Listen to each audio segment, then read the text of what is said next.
Employees are the voice of your brand, and the ability to deliver on your brand promise lies in their hands. Engaged employees create real relationships between your brand and your best customers. We help you recognize and reward your employees and make business more personal.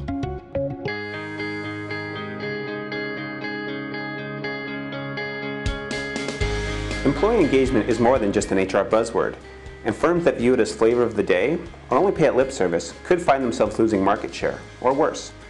In a recent roundtable discussion, we brought together senior business leaders to talk about the link between engagement and sales, and there was a strong consensus that the two go hand in hand.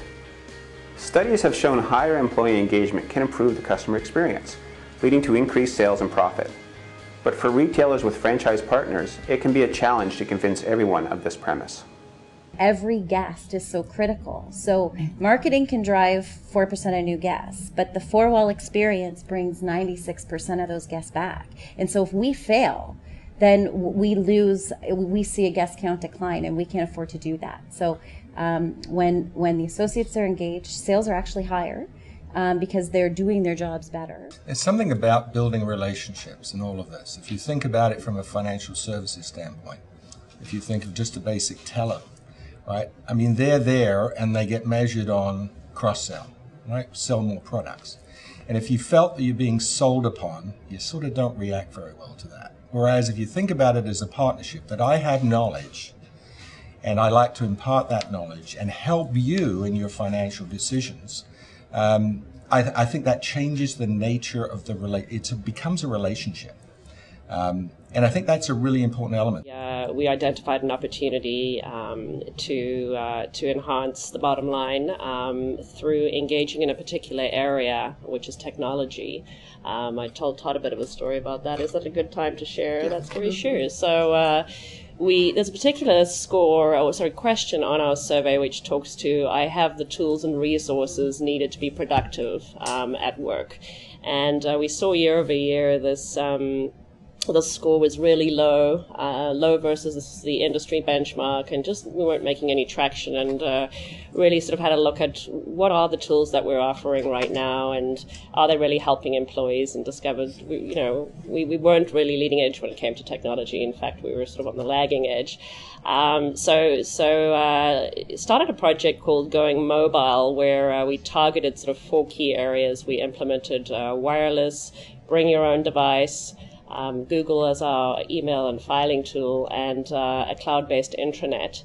And started with sort of a small pilot group of employees, and then saw the success of that and have now rolled it out across our central office. And it's been phenomenal. We had employee complaints simple as, my email box is filling up. In the past, I can't even send an email. Like, how can you expect me to be productive when I'm jammed out of my email?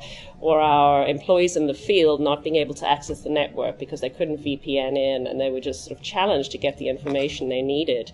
So by opening up these sort of 4 streams of work, employees were just delighted that they could now be so productive.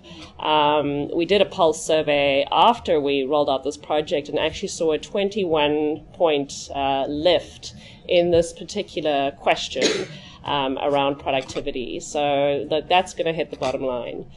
So very excited about that, thinking about those internal customers and how they impact the bottom line as well. While HR can build a great engagement program, management plays a key role in ensuring the message gets out there. It's all about getting your leaders on board with the program and reinforcing it with their teams, from the recruitment stage to onboarding to everyday interactions. I don't necessarily think that one bad manager can derail the whole thing. I think what's important is what the culture is and the foundation is, and then living and acting upon that. And when you do run into that bad manager and that leader that clearly is not aligned, that you act quickly on it, and you don't let the problem sit there and fester, because that will kill employee engagement when they start to see that, okay, well, we've got the plaque on the wall that says this, but we're not living to that. And when we've got leaders that aren't aligned with that, we don't do anything about it. So I think that will kill it if you let that sit and fester and not take corrective action. I think you're explicit as to what you expect. Obviously, it depends on role modeling. I think the biggest challenge you've got is how do you get it to bubble up within the organization? So much of the stuff that you see with dysfunctionality isn't blatant. It's very insidious below the line. And it's the way that a manager might talk to the staff, or there's any number of different things. So it's how you actually get that bubble to bubble up. When it's blatant, it's easy to deal with. It's really easy. Most of it isn't. It's very subtle. And to identify those who play that game is a difficult thing to do. And just to go further where Ian is headed, that actually underscores the importance of the role of the Chief Human Resources Officer and the Human Resources function. Because, in organizations where HR is viewed as contributing to the organization's success, HR is a natural place outside of going to your direct manager for individuals to come who have concerns.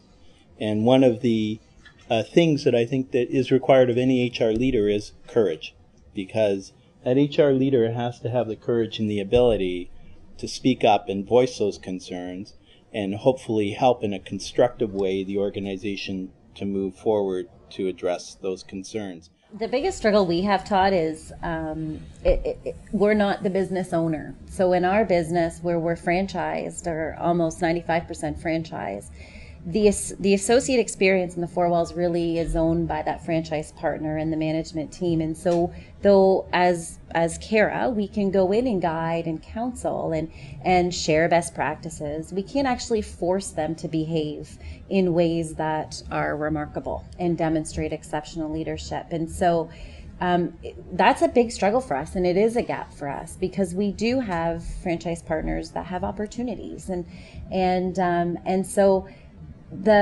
what we've been able to do on one side is really build an accountability model that holds the franchise partner accountable to specific things. And so we declare it around things like food safety, the compliance pieces where you are not delivering a superior product, or your auditor has come in and said your restaurant's not clean, or your restaurant's not safe, or whatever. But we haven't done that same discipline around accountability as it relates to how they treat their people. And so until we can get there, and that to me is the leader-led culture, and the leader has to declare that it's a non-negotiable. The way we treat our people internally has to be as exceptional as the way we treat our guests, or the way we're meant to treat our guests. But it really is a leader-led culture, and then we have to be able to hold the franchise partners accountable. And we have a similar model to Cara, where we've got the franchise owners. So you're right, you can only, our role as HR is to influence them and to encourage them and to give them the tools. But at the end of the day, it's their decision. But interestingly enough, over the journey, at the onset when we started this process, it was harder to get their buy-in, harder to get them to use the tools. But we found that over the years, as they saw the results of that higher engagement and the impact that can have on their bottom line, they began to buy into it. And now it's almost become a little bit of a contest sort of between the stores and the VP of operations to see, who's at what levels, and those results get shared, and it's definitely got traction. But it did have to sort of shift from being an HR program to something that sat with them. It was the accountability of the business owners, and it does take time. It does take time for sure. But interestingly enough, just before the last survey, they were actually asking, why is the survey late? When is it coming? And they're excited about it, and they actually do use it. People may leave a company for better pay, while others are seeking a better culture. But pride in your work is also important. I think a driver, I won't say it's the driver, is actually pride. It's pride of what your organization does, what you do to contribute, hopefully, to something good, and the pride comes through many different functions. Pride in terms of the quality of your leadership, pride in terms of your place in the market if you're a market leader, pride in your brand. Meaningful work is huge. We were talking about the different cohorts earlier, but like that feeling like my work has meaning. And how does that come to life within the organization, I think, is going to be more and more important.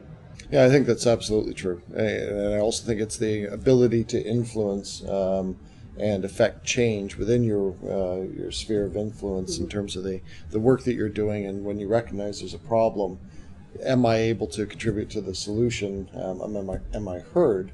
I think that piece, particularly coming back to that Y generation, it's more and more being expected that when I see a problem, I want to be able to identify it, I want to be part of the solution, and I want to be part of the implementation of that solution and working through it. So I think that really drives engagement. I think we recognize that there's a need to have the compensation has to be in line and appropriate. But coming back to what really drives engagement and gets people to stay on board, I think, is that being involved in what and having some control over the work.